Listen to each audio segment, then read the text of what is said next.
Assalamualaikum warahmatullahi wabarakatuh.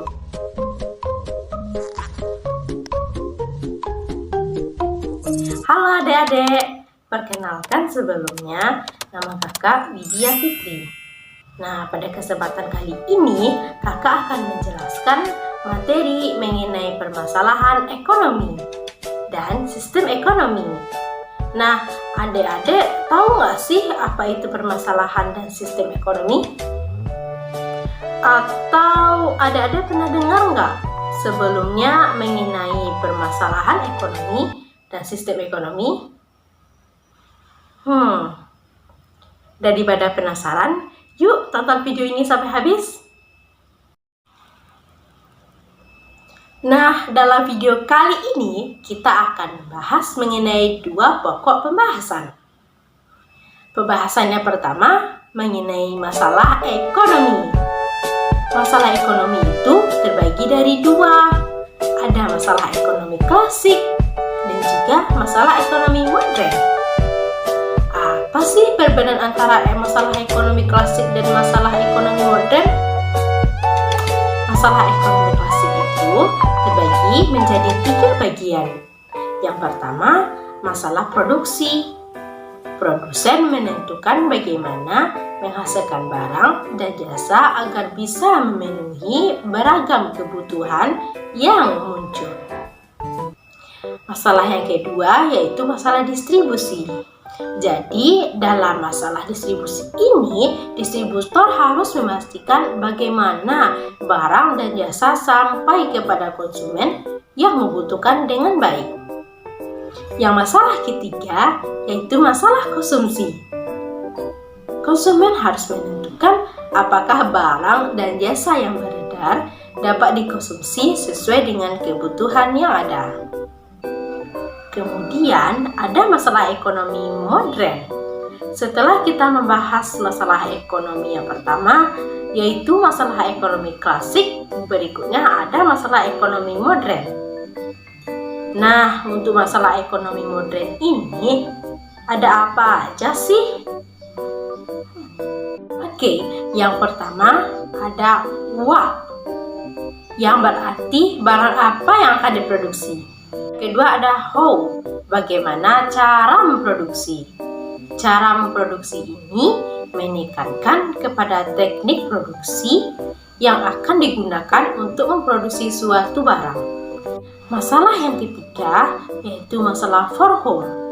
Masalah ini berkaitan dengan distribusi atau penyaluran barang dan jasa yang telah diproduksi oleh produsen. Jadi, jangan sampai kita salah sasaran. Kita harus melihat bagaimana sasaran yang tepat untuk mempromosikan produk kita. Setelah kita mempelajari mengenai permasalahan ekonomi klasik dan juga ekonomi modern, berikutnya kita akan masuk ke materi yang kedua, yaitu sistem ekonomi. Nah, sistem ekonomi itu ada apa aja sih? Yuk simak videonya. Pertama-tama, adik-adik harus tahu dulu nih, apa itu sistem ekonomi. Jadi, sistem ekonomi itu merupakan cara untuk mengatur atau mengorganisasi seluruh aktivitas ekonomi, baik itu ekonomi rumah tangga atau pemerintah maupun rumah tangga masyarakat atau swasta. Nah, sekarang mari kita belajar macam-macam sistem ekonomi. Oke, yang pertama ada sistem ekonomi tradisional. Jadi, sistem ekonomi tradisional ini merupakan sistem ekonomi yang pelaksanaannya masih menurut adat istiadat dan kebiasaan secara turun-temurun. Dalam pelaksanaannya, sumber daya alam sangat dibutuhkan masyarakat untuk memenuhi kebutuhan hidup mereka dalam jangka pendek agar dapat bertahan hidup. Nah, dalam sistem ekonomi ini memiliki kelebihan dan kekurangannya sendiri loh. Untuk kelebihannya, yang pertama, tidak adanya persaingan karena semua dilakukan berdasarkan kebiasaan. Untuk yang kedua, masyarakat tidak terbebani target tertentu untuk memenuhi kebutuhannya sendiri. Nah, di balik kelebihan ada kekurangan loh. Yang pertama, masyarakat hanya melakukan kegiatan ekonomi untuk memenuhi kebutuhannya sendiri, tidak untuk mencari keuntungan, sehingga tidak ada motivasi untuk menciptakan kemajuan. Yang kedua, kualitas barang produksi masih sangat rendah. Kedua, ada namanya sistem ekonomi komando atau bisa disebut juga dengan terpusat. Sistem ekonomi ini menitikberatkan pada kekuasaan pemerintah dalam mengatur dan menata perekonomian negaranya. Negara-negara yang menganut sistem ekonomi komando ini diantaranya ada negara Kuba, Korea Utara, Republik Rakyat Cina, Vietnam. Nah, untuk kelebihan dan kekurangan dari sistem ekonomi komando ini, kita masuk ke kelebihannya dulu ya.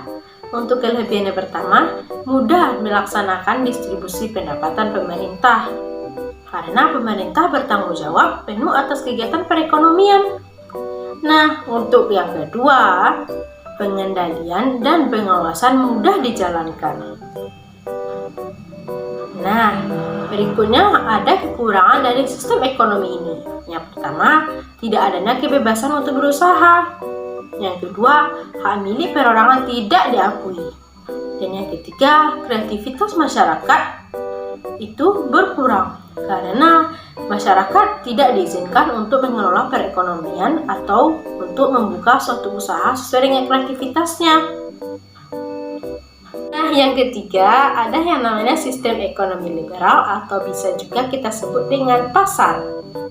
Berbanding terbalik dengan sistem ekonomi sebelumnya, sistem ekonomi liberal ini adalah sistem ekonomi yang menitikberatkan kebebasannya kepada masyarakat dan kegiatan ekonominya sendiri bergantung kepada mekanisme pasar.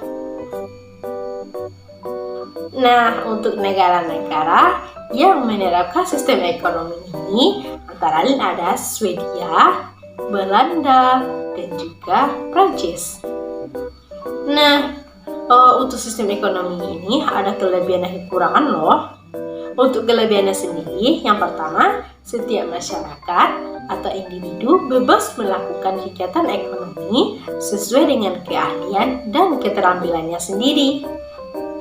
Nah, yang kedua, masyarakat dapat menyeimbangkan kreativitasnya. Yang ketiga, adanya dengan persaingan usaha dalam membuat produk berkualitas, sehingga dalam perdagangan usaha ini dapat mengalami kemajuan. Nah, selain itu, sistem ekonomi juga ada kelemahannya loh. Yang pertama, adanya persaingan tidak sehat karena akan timbulnya eksploitasi ekonomi oleh si pemilik modal. Yang kedua, adanya kesenjangan ekonomi karena distribusi pendapatan yang tidak merata. Nah, yang ketiga, adanya modal yang terpusat sehingga menimbulkan monopoli yang merugikan masyarakat itu sendiri. Yang terakhir, ada yang namanya sistem ekonomi campuran. Nah, sistem ekonomi campuran ini adalah sebuah sistem ekonomi yang menitikberatkan interaksinya antara pemerintah dan swasta dalam melakukan kegiatan perekonomian.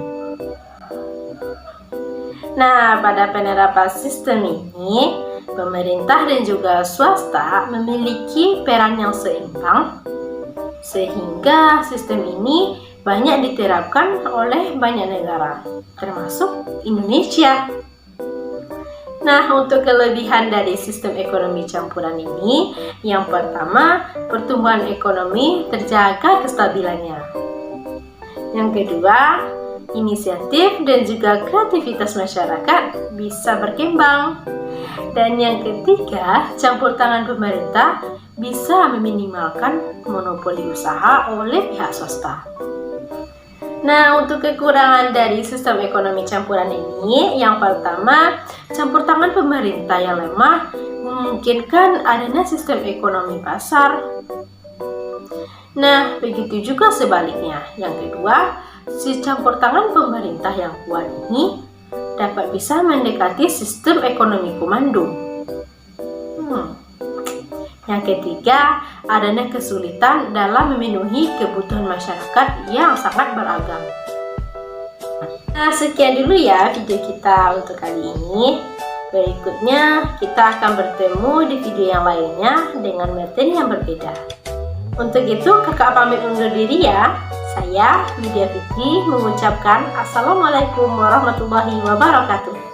Bye-bye.